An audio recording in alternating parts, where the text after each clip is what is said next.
Champions লিগের দ্বিতীয় semifinal খেলতে আজকে মাঠে নামতেছে বার্সেলোনা বনাম ইন্টার মিলান। ম্যাচটি অনুষ্ঠিত হবে নু ক্যাম্পে, বার্সেলোনার ঘরের মাঠে খেলা। এই ম্যাচে কে আগায় থাকবে কে পিছায় থাকবে এটা স্পষ্টই বোঝা যাচ্ছে অনেকটা। একে তো বার্সেলোনার ঘরের মাঠে খেলা এবং বার্সেলোনা আছে দুর্দান্ত ফর্মে।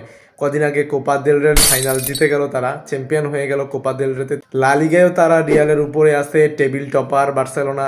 অপরদিকে ইন্টার মিলান ভালো খেলেই কিন্তু সেমিফাইনালে চলে আসছে অবশ্যই, কিন্তু ইন্টার মিলানের সাম্প্রতিক ফর্ম ভালো না। সিরিয়ার যে টেবিল টপার ছিল তারা সেটাও হারাই ফেলছে নাপোলির কাছে। কোপা ইটালিয়ার সেমিফাইনালে এসি মিলানের কাছে বিধ্বস্ত হয়ে বিদায় নিছে সেমিফাইনাল থেকে, অর্থাৎ কোপা ইতালিয়ার সেমিফাইনাল থেকেও বিদায় নিছে।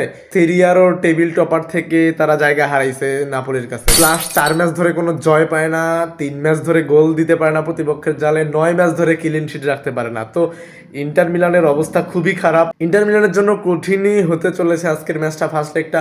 আবার বার্সেলোনা চাইবে ঘরের মাঠে যেহেতু ফার্স্ট লেগটা খেলা, তারা চাইবে যতখানি সম্ভব লিডটা নেওয়া যায়।